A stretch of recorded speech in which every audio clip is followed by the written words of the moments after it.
Thank you all for joining today. So this is our monthly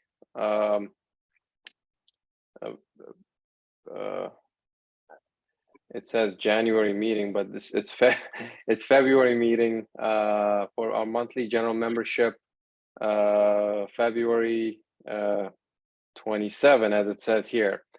My name is Hori Hadgu. I'm PDHC club president. So we'll get we'll get right into the meeting. So PDHC is a community organization that's focused on accountability and transparency at all government levels. If you share these values, anybody who espouses these values, regardless of party, is welcome. This is our our agenda. We'll spend just a little bit talking about club business. We will vote in new members, and we will discuss we'll discuss state bills that are that we think are worth pointing out for our members, and we will vote on whether or not we will support those those bills.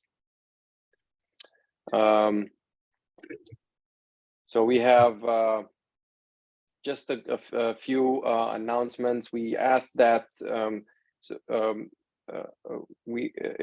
our membership runs from January 1 of the year to December 31 of the same year, while memberships typically don't lapse until March, meaning people who are members, even if their membership expired in December, they can still vote through March. We ask that so we typically ask members to renew their membership after December 31st. So if you haven't renewed your membership, please consider doing so. We have a couple of change.org petitions out there. We mentioned this we've been mentioning them in the past. One is related to the general plan. As it stands right now, the county general plan does not have a cohesive, meaningful plan on how to address various infrastructures, specifically schools. We have accumulated deferred maintenance. Several schools are overcrowded. Existing and various schools in certain disadvantaged communities are not receiving the level of attention that they deserve in terms of funding. And so the general plan touts, there's a lot of discussion about equity, and we need to see that in action. To Carla's question about the number of people that have signed the petition, we have less than 100. I think maybe about 80. I may be close to 80 that have signed that petition. If anybody has the link, please share it here. And the other petition is calling on the county to address, what I think we consider major oversight in equity. The first county executive, the first female county executive in the state's and county's history, former county executive Liz Bobo. We're calling on the county to honor her service by by performing, by perhaps naming a building or naming a park or whatever, is worthy of her service, the way that the county has done for other county executives. And it has, the county hasn't done that so far, and we have a petition calling on the county to address that oversight. And I think about 80 people have signed that petition as well, maybe a little less. We can share that in the chat. Then the last, the last announcement is, I've mentioned this before about the general plan that's underway. It's going to say how the county is going to it's going to dictate zoning and land use decisions for the next 20 years. And if it's not done properly, it's going to lead to what I would describe as massive developer giveaways. The previous general plan can only be characterized as that. So I think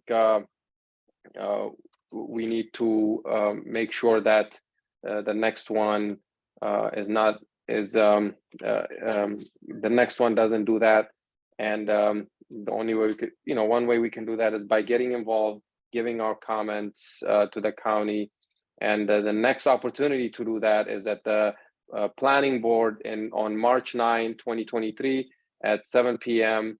You can go, any resident can go and testify and give your comments on that. And so I encourage you all to do that. And I think PDHC and other groups will be doing that as well. Just related to upcoming events, the next March 6th, the county council will have its monthly legislative session where they read in new bills, and if that is of interest to you, that's where they would introduce new legislation on the first, I believe on the first Monday of the month, unless it falls on a holiday, then they change it to the next Tuesday or something like that. Treasurer's report. Megan, do you want to go over that? Yeah. So currently we have $2,440.06. The bank has $1,717.68, I think it is. Sorry, I'm driving. And Venmo has, I think, $722. So I just want to sort of plug what Kiri mentioned before, which is re-upping your dues. This is sort of a perfect time to do it because in the interest of time, I mean, we're gonna go over the state bill list that we kind of put together for people to be able to vote up or down on whether or not they want to support the bills, but you have to be a member in order to vote. So, March 1st. So, I mean, I think maybe we list and then be an option like a yes or no. But March 1st, fall email will be going out, so you can up your dues and vote on the state bills. There are a lot of really amazing state bills this year that made our short list. So yeah, so please pay your dues. Thanks. Okay. Yeah, thanks, Megan. Speaking of membership, our membership structure, we have two membership structures. One is an individual membership, $36 a month, I mean a year. And another one is a member plus one, which is $50 a year. We can consider dues waiver, 3 to 6 month dues waiver upon request if needed. As I mentioned earlier, you don't have to be a registered Democrat. It's no affiliation is required. Okay. And there are currently two ways of being a member. One is by sending a check to 6801 Oak Hall Lane, number 6523, Columbia, Maryland, to 1045, or by sending your dues through Venmo to @Progressive HOCO.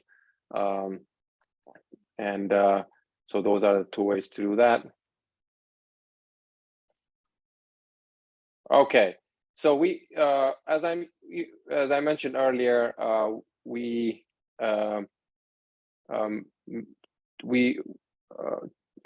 PDHC had, according to PDHC bylaws, we vote in new members, and today we have 4 members for consideration, and the first is Bill Inglis.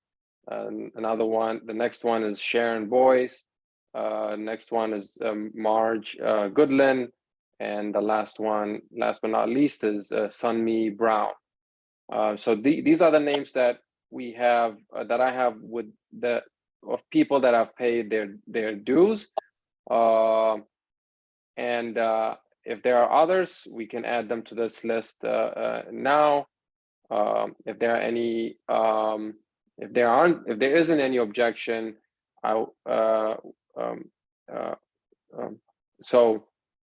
first, let me ask: is there anybody else who would like to be added to this list?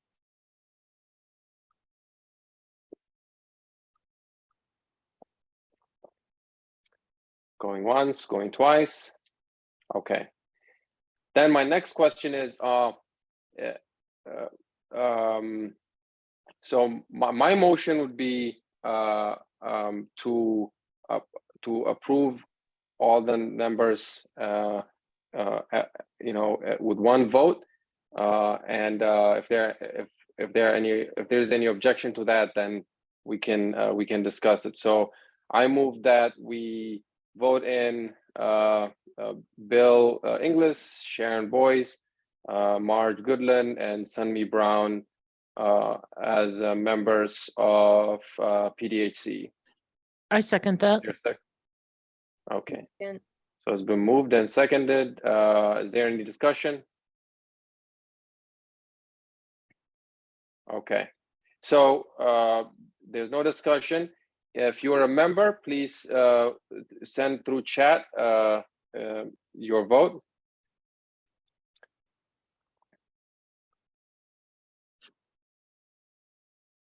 And Karen will you'll tally those. I mean, there's no objections here. I think they're in. Okay. Nobody voted no. Okay. Excellent. All right. So the next one, the next item to discuss, and I think this is the last thing to discuss before the panel discussion. We have a few bills, and I'm not sure if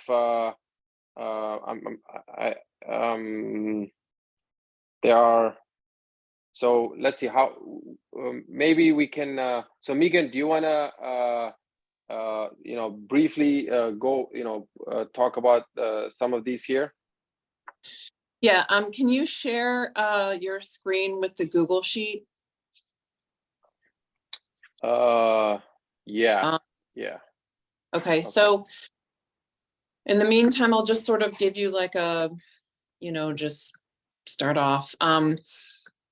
We have about, we have 12 bills that like we shortlisted out of, I mean, they're like, I don't know how many bills are introduced, 1,200 or something per session or whatever. And they range in category from reproductive rights to when we have a couple bills here that have to do with campaign finance, and a couple of environmental bills. So I don't know if you want me to, okay, here they are. So I'm just going to run through these. And then, like I said, we'll send out an email and people will be able to vote on these this week as to whether or not to, support them. And I think what we're going to do is put our list of bills that everybody ends up, wanting to support. We'll put the list of bills on like our letterhead and send it to the Howard County delegation. And we're not planning on doing any testimony, like written testimony or anything like that. If there are members though that want to do a testimony for one of the bills that we're supporting, you're more than welcome to do it. And we can put it on our letterhead and we can, submit it. So, if you're really passionate about something, let us know, send an email to, our, the HOCO Progressives email address. I think it's progressivedems@gmail.com. So anyway, the first bill is a 4-day work week pilot program with an income tax credit. This is a Von Stewart bill. All of his bills are usually totally awesome, and this one is he's got a lot of bipartisan support for it. There are a number of studies that have shown that pilot programs with 4-day work weeks actually boost productivity. So that's a really good one. The next one is the Reclaim Renewable Energy Act of 2023. It talks about the eligible sources for, I think it's for tier 1, but we'll include links in the email to all the bills, so you can read the bill text if you want, and we'll have a little bit more description underneath the bill title in the email. The next one is right to reproductive freedom. And the next one is a commission on universal health care. This one has been attempted a couple of times in the General Assembly. I want to say this year it's got quite a few co-sponsors, which is, gives us a little bit more hope. It's got a lot of co-sponsors, including, Delegate Sheila Ruth, Teresa Stewart, Acebero. So it's got Ebersol, Feldmark. It's got a lot of co-sponsors. I just lost my thing. Okay. The next one is prohibiting, well, it's regarding street racing and exhibition driving. So it puts some more enforcement behind, not allowing that kind of thing. And the next one is housing and community development adaptive reuse. It has to do with retrofitting and repurposing of existing buildings to help develop new affordable multifamily housing. So that one is a really, really good bill. I can't remember if this one had a lot of co-sponsors. It's got like a few, like Stewart, Feldmark, Lehman, Moon, Ruth. So yeah, that one's a pretty good bill. And then the next one has to do with cryptocurrency and campaign finance. I think this is probably something that a lot of states are looking at right now in terms of, how to handle cryptocurrency with campaign finances and financial disclosure. The next one is energy efficiency and greenhouse gas emissions reductions. I don't know I can't remember the details of this one. I can't remember the detail. This one is the Empower Maryland program. Like I said, we'll put like brief synopses underneath the bill on the email. And the next one is something that we've talked about a little bit in terms of, how to fill a vacancy in office. Lots of times this happens by the party choosing who to put in a state level vacancy in the legislature. But we think that should be done through special election, and that's what this bill does. The one after that is a Chow Wu bill. It's the Development Transparency Act of 2023. It seeks to require more transparency for developers that are seeking waivers or exemptions from a jurisdiction. I mean, we just want to have transparency on, what the relationship is between that entity and the government or government officials. The last three, the first of the last three is local public campaign financing for Board of Ed seats. And then the next one is addresses the stream restoration issue that we talked about at our last meeting with Protect Our Streams. Terasa and two other delegates have co-sponsored a bill to try to address that problem. And then the last one has to do with archery hunting and safety zones in Howard County. This one is specifically a Howard County delegation bill. So I try to be as brief as possible. But we'll put those in the email and links to the bills. Okay. Thanks, Megan. So let's that was pretty good, a pretty good summary. There are probably a couple of bills that are worth adding to this list based on from what I've seen from comments, and we can talk about that after.